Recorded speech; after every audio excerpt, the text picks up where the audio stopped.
Hello, everyone, and welcome to the Paranormal History Academy, the only academy where we don't assign homework. We don't assign homework, but we do encourage research. Yes, what kind of self loving professors like us would not want our students to research things? Speaking of, I am your resident historian, Professor Travis. And I am your paranormal researcher, Professor Brandon. Today, we have a really fun episode for you guys, especially the fact that it's kind of close to me and several members of our research team here. We're actually going over Hillview Manor in Newcastle, Pennsylvania. I was born and raised here in Newcastle, right over in Union Township. So it was kind of a stone's throw over to Shenango where the manor was placed. And we always heard about it in high school. So it's kind of near and dear to me. So we have tons of history here, tons of really fun stuff to go over and all the background to the stuff, as well as many of firsthand experiences of paranormal occurrences happening here. Isn't that right, Brandon? Yes, and I'm honestly really excited to tell you guys about all the different entities that are here as well. Yeah, it's really cool and it's just chock full of information. I want to start by giving a shout out to Carrie Trico, the owner of Trico Enterprises, the owner of Hillview Manor now, as a thank you for letting me sit down and speak with her and kind of get more information to bring to you guys. So it's fresh. We know it's credible. We know that it's been thoroughly researched. But before we get into Hillview Manor itself, we need to get into the history of poor farms and poorhouses, because that's actually what this building and this property started out as in the late 1800s. But poorhouses and poor farms themselves can be dated all the way back to early 17th century England, where really being poor was almost treated as being a criminal. No one wanted to be impoverished, or be put in these poorhouses, or at that time be poor farms, because they were made to do agricultural work. Poorhouses were more industrial work, and at that time that really wasn't happening a whole lot, so it was more likely to be put in a poor farm. So in these poor farms, they'd be doing back-breaking work, like grinding down stones and bones. Whose bones? I have no clue. And I was kind of too afraid to look more into it to find out.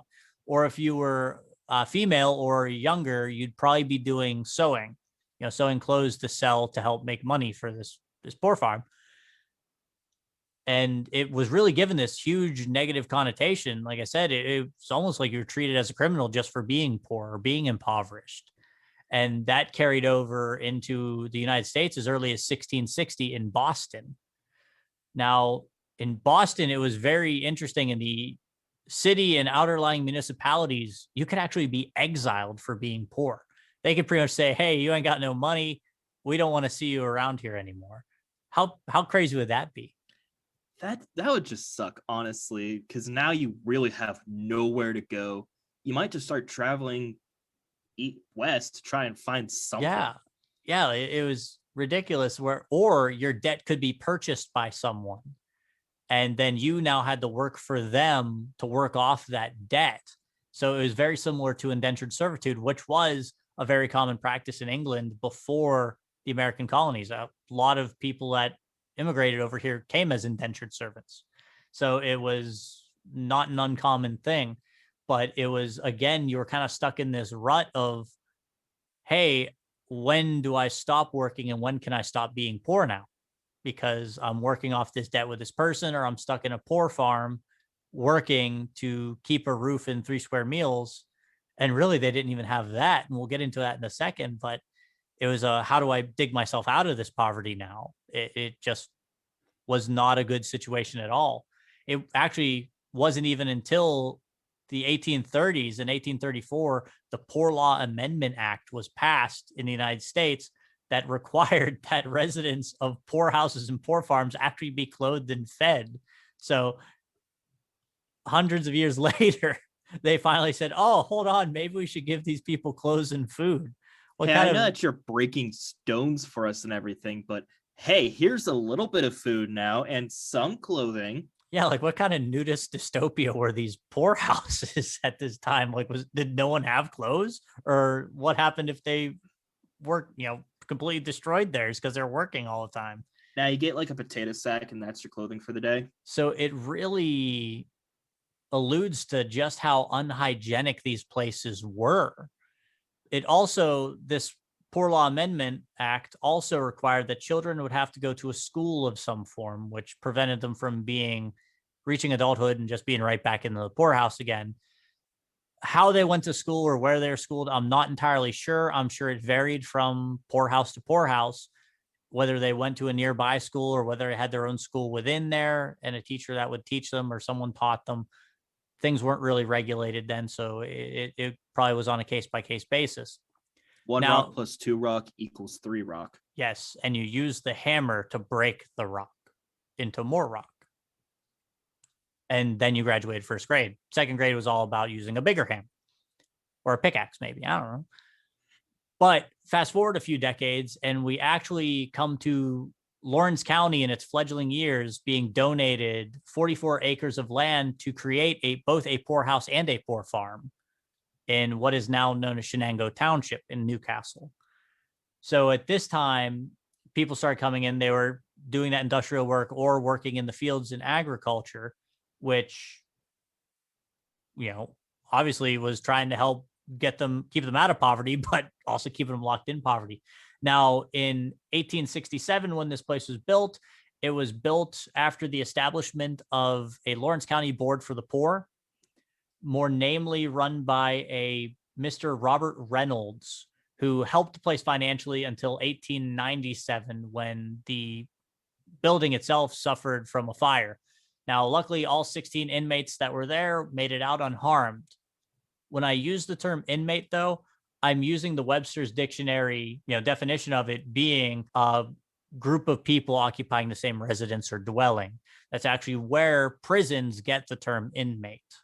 So when we say it, we're not saying that they were in prison. They're not held here against their will. They were free to leave at any time. It's just that definition and that connotation stuck with prisons because it fits that description.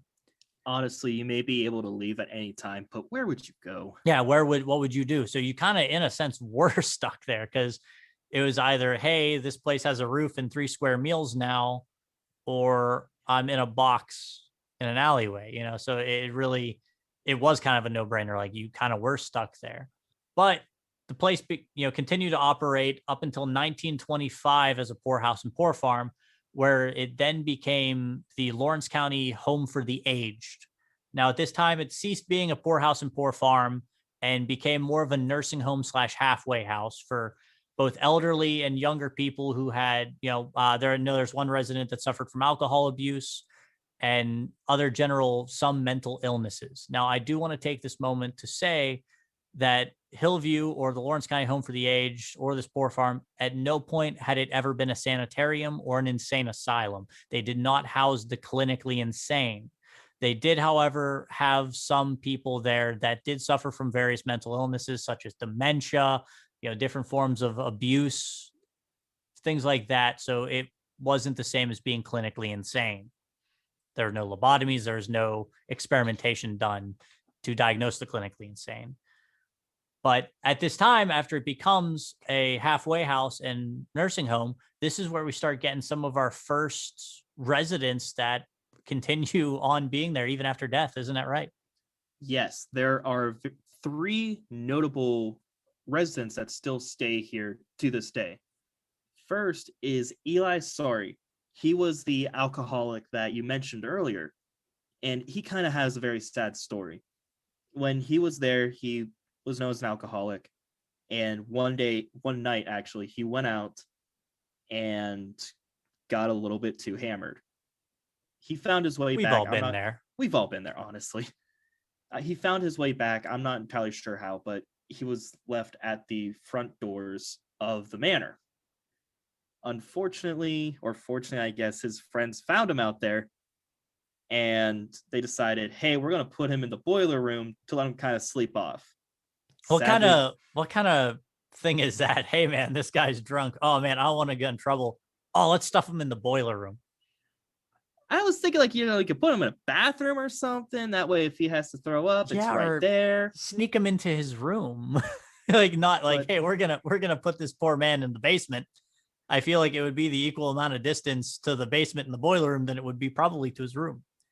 They might not have been thinking either. I mean, you just see this guy passed out drunk. You might want to, their first idea is possibly the boiler room. Unfortunately, he died there of alcoholism and exposure to like the toxic gases and everything. He is still said to be there though, and he is more likely to touch and grab a woman than he is a man. And that's what his ghost kind of does, is just touch and grabs. Oh, so he's a bit feisty. Yeah, he likes to have fun in the afterlife. Secondly, there is Jeffrey. He is kind of a weird one. There were notes of an 11-year-old and 9-year-old who did live in the manor at the time.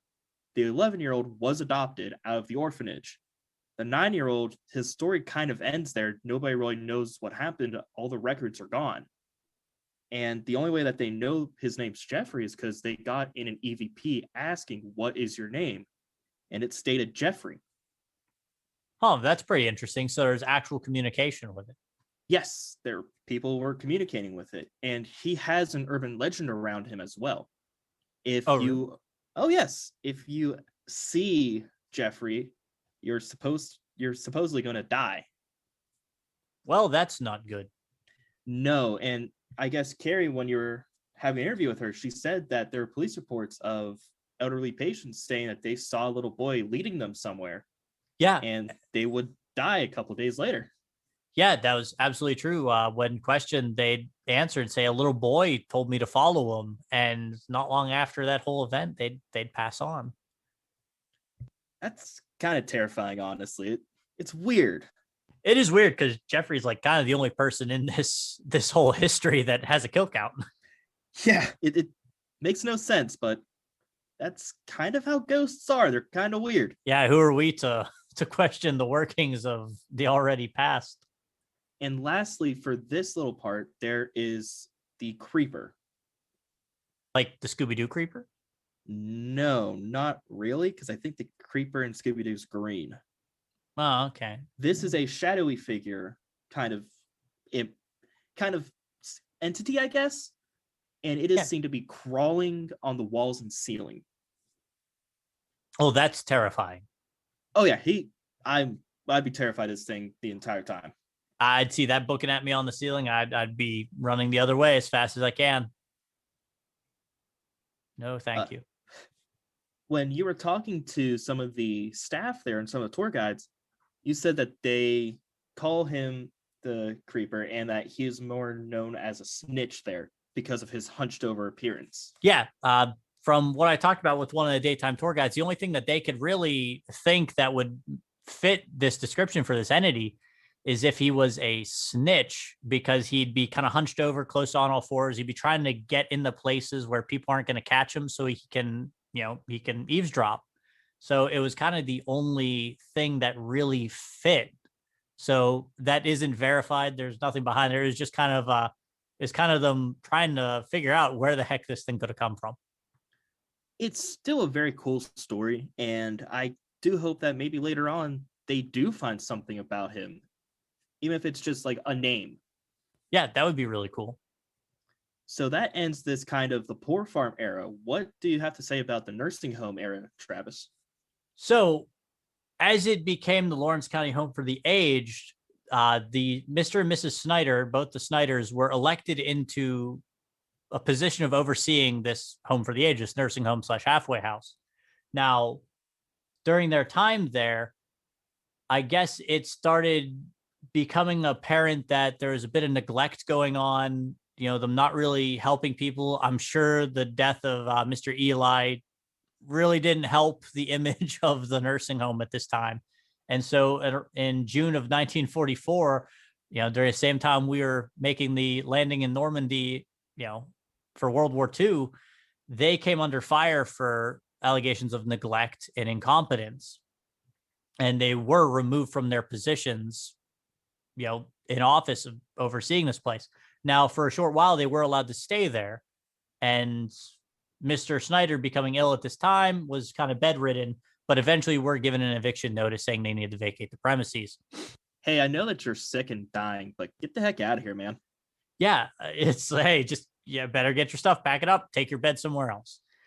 Now, at that time, I didn't really get who took over from then. All I know is more towards the 60s, it does get rebranded solely as a nursing home. So it does cease function as a halfway house for people and does completely commit to becoming a nursing home for elderly patients. It was taken over by Mr. Covert in the 60s. And during this time, there was many petitions by Mr. Covert to receive additional funding for this building because they were reaching capacity where they had an average of 115 elderly people in this time. And this wasn't really a big building at that point. So they were kind of overpopulated. It was a little bit later from then that Mr. Covert came under fire, saying that he was alleged to have been discriminating against admitting people of different creeds. There's also some minor reports of abuse towards the residents, and a lot of different things came up. He eventually resigned, saying that it was in protest to lack of funding, but a lot of people believe that it was because of these allegations that he resigned. Now, at that time, about a year later, the county did approve actually building in a whole new basement, a completely separate basement from the original one, and then an entirely new north wing. So it did get the renovations it needed to kind of stymie the overpopulation and overcrowding of this building, and was then at that point renamed by the county as Hillview Manor, and continued to be a nursing home into the early 2000s. Now, during this time, we have some more people that were residents and denizens of this place who have since passed, but didn't quite want to leave just yet. Yes, there are a good couple of them. And we're going to start off with, honestly, one of my personal favorites. His name is George, and he is believed to be in the boiler room. So that's kind of fun about him is that people have asked him, who is your favorite quarterback? And he would always say Terry Bradshaw from the old Steelers. So he liked the steel curtain. I guess so. And I really kind of hope that when they win the Super Bowl next time, someone goes in there and just screams, "Hey, George, Steelers won the Super Bowl this year." Got to give him that shout out like, "Hey, George, we got this. We got it." I kind of hope that. Something that's kind of funny about him is that if you mention the Browns to around that area, he is likely to either push or slap you in the back of the neck. Man, he's definitely one that doesn't like the Browns. He doesn't, and it's kind of just, I don't think he means anything bad by it. He's just kind of having fun. Kind of like your grandfather would do that to you. That's fair. I mean, I'd be a little bit of a prankster if I was stuck there in the afterlife. I'd mess with people. Oh yeah. Now there is one supposedly malicious spirit there, and that is the gatekeeper. No one really knows anything about him. He's outside of the boiler room that George is at, and he's not really mean. He's more of just an intimidating presence that will order people to leave. Okay, so it's more just, hey, I don't want to be here anymore. I don't think I should be here anymore. I want to get out of here. Yeah, he's the one that he's not going to hurt you from what I've heard. He's just going to try and scare you. Okay, well, that's good. So there's nothing like really malicious here at all. It doesn't seem like any of these denizens here really have any kind of ill will. No, only really Jeffrey, like you said, has a kill count, and I don't think that he means anything by it either. Yeah, the 9-year-old's the one who's causing these issues. Now, we do get a little bit sad here, and we get to Amanda. She was 100 years old and blind. She was wheelchair ridden, and she would go out to the second floor balcony where she would feed the birds. She loved to do that. She knew where it was. Unfortunately, one day she either mistook where she was or she was pushed down some stairs. Either way, she fell downstairs and unfortunately passed away. Ooh, that's not a good way to go. Yeah, and there are EVPs that state either fall or pushed where she was. So she isn't really given a clear story, but she is communicating with people. Yeah, so I mean, maybe she's just trying to tell people how this happened. Hey, what happened to you? Well, I fell. Or maybe I was pushed. Maybe she doesn't know. She might not. I mean, she was blind, so yeah, she doesn't really know either. Know. Yeah, hard to tell. And lastly, we have Mary Virginia. She is in room 105, and she is another very light and kind ghost. People are said to leave dolls, dresses, and jewelry for her. And something that's kind of cool is that she has a music box on her bed and some jewelry at the end of her bed as well. And if you interact with those, she is likely to kind of respond to you by EVPs or maybe like pushing you or touching you or something. So you're saying is you have to bribe her with jewelry and she'll talk with you. Kinda, or just touch her stuff and she'll talk to you. Okay, I'm gonna touch your jewelry. No, don't do that. Pretty much. And these are only the cases that we could find with how much death was in this place. I mean, it's a nursing home. There's going to be a lot of a lot of the residents are going to pass on. There really wasn't many real cases of people passing on due to negligent or malicious background to it. It was just the denizens here were elderly, and that tends to happen. They just pass on. Yes, and there are a lot more spirits there that even we could find.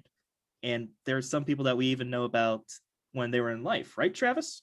Yes, absolutely. While I sat down with Carrie, the owner, she got to tell me the story of Jimmy and Lester.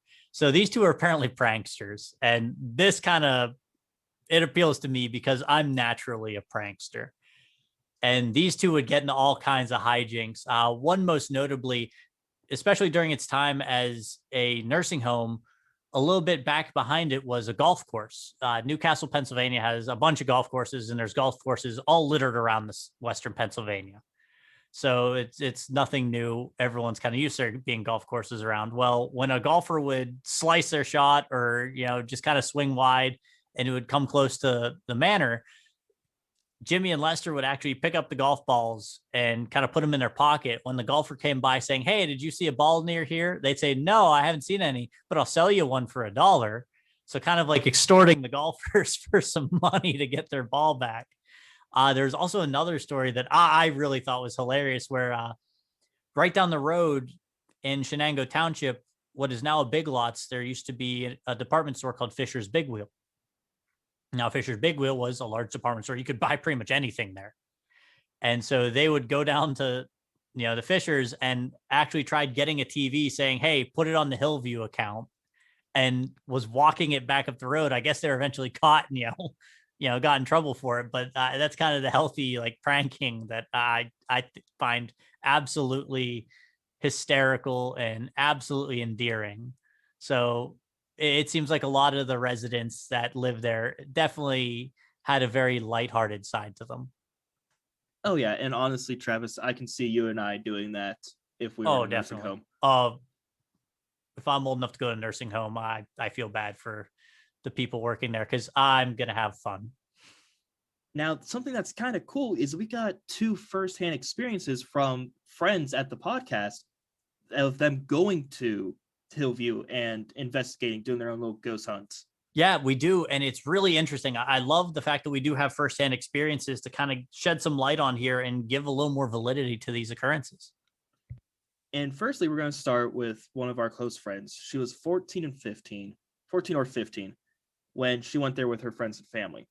And they actually got Jeffrey to start speaking with them through the connection of baseball, because supposedly Jeffrey really loves baseball. And they were just kind of talking to him through that. While they were doing that, though, our friend went outside kind of near the bingo hall, and she started to feel her heart get tightened and hurt a little bit. That's when she started repeating, "My heart hurt, my chest is hurting, nobody's listening, my chest hurts, nobody's listening." For like 30 seconds, she was saying this. And they told the owner about it, kind of like, "Hey, this was a weird thing that happened." And she pulled out an obituary showing an elderly woman who died in that location while repeating, "My heart hurts, nobody's listening to me," for about 30 seconds as well. So we actually possibly have a possession.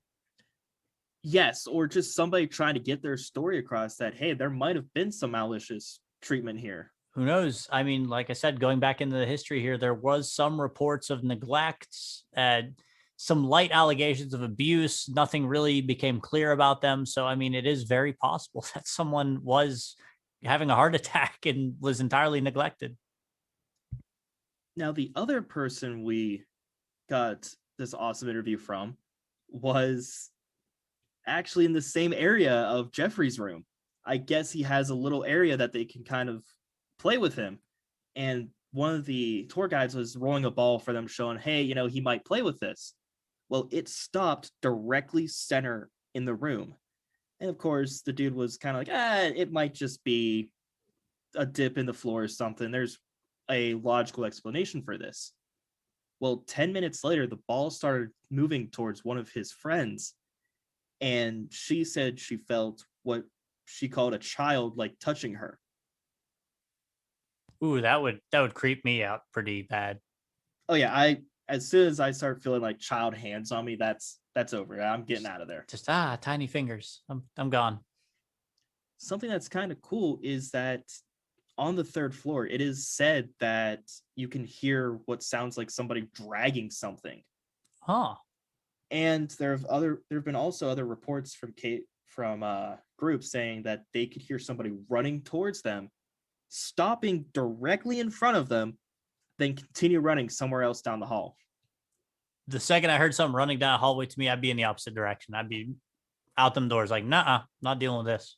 Yeah, I would not be dealing with that. Heck with that. That's too scary. Yeah, nope. Second something's booking at me, I'm booking the opposite way. Like, well, let's see who's faster. Now, we'd like to take this time to say thank you again to the owners of Hillview, Carrie, and the daytime tour staff. They were wonderful and really insightful with a lot of this information I was able to get to help bring you good quality content that we know has been vetted, because we don't want to give any misinformation. We don't want to give any kind of false reporting in this at all. And they were absolutely instrumental in helping us with this. We did want to also let you know they do have many events in the summer. I know HillCon, their big, convention for a lot of the paranormal at this location is going to be held in August of this year. They also have many different psychic events throughout the summer. If you want to learn more about these, go ahead and send them an email at info@hauntedhillviewmanor.com, and they'll definitely reach out. Also, if you're in the area, if you live in the Newcastle area or Lawrence County or one of the surrounding counties, and you want to help out, you can actually volunteer to help clean and make sure all these events run smoothly. And it's that same email, info@hauntedhillviewmanor. So definitely give them a look and check them out and maybe book a tour. It seems like there's a lot of interesting stuff going on here that would be really cool to experience. And if you guys have any information for us about, like, maybe one of you guys went there and saw something, email us at paranormalhistoryacademy@gmail.com. Yeah, we'd love to hear about your experiences. We may even put them in some of our social media posts just to shout out, hey, look, here's some more cool stuff that's happened here and more things people have experienced.